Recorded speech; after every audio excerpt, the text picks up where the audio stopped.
प्लास्टिकच्या ड्रमआड लपलेली दारूची काळी तस्करी नाशिक ग्रामीण पोलीस अधीक्षक बाळासाहेब पाटील यांनी चिरडून टाकली आहे. मुंबई-आग्रा राष्ट्रीय महामार्गावर कोकणगाव उड्डाणपुलाजवळ पिंपळगाव बसवंत पोलीस ठाण्याच्या हद्दीत दारू माफियांचा मोठा डाव फसला असून तब्बल 20 लाखांहून अधिक किमतीचा विदेशी मद्यसाठा पोलिसांनी जप्त केला आहे.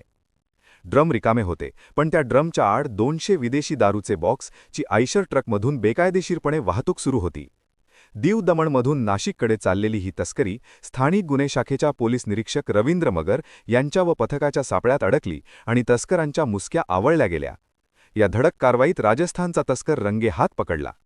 26,66,000चा मुद्देमाल जप्त करून दारू माफियांना नाशिक ग्रामीण पोलिसांनी काळ्या विक्रीच्या दारूला थेट नो एंट्रीचा इशारा दिला आहे. राज्य आणि राष्ट्रीय महामार्गांवर सुरू असलेल्या अवैध मद्य तस्करी विरोधात पोलीस अधीक्षक बाळासाहेब पाटील यांच्या आदेशानुसार कारवाईचा चाबूक सुरूच असून नाशिक जिल्हा आता तस्करांसाठी धोक्याचा घंटानाद ठरत आहे. पण प्रश्न एकच आहे, ही साखळी कुठवर जाते? आणखी कोण या काळ्या धंद्यात सहभागी आहेत याचे उत्तर मिळणे गरजेचे आहे. या कारवाईचा पुढील तपास पिंपळगाव पोलीस निरीक्षक प्रदीप देशमुख करत आहेत. सावधान, अवैध धंदे चालकांनो! नाशिक ग्रामीण पोलीस मद्य माफियांविरोधात युद्धपातळीवर मैदानात उतरले आहेत. नाशिक जिल्हा कायद्याचा बालेकिल्ला. Rushali Solanki, bureau report, Nashik.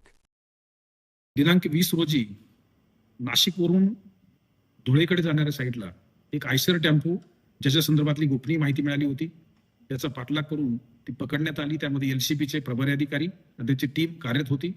त्याच्यामध्ये व्हेरिफिकेशन केल्यानंतर त्यामध्ये दीव दमन या ठिकाणून अवैध मद्यसाठा हा त्याच्यामध्ये आढळून आला. साधारणतः त्याची किंमत 20,25,000 एवढ्या रकमेचे 200 बॉक्स मद्याचे त्यामध्ये मिळून आलेले आहेत.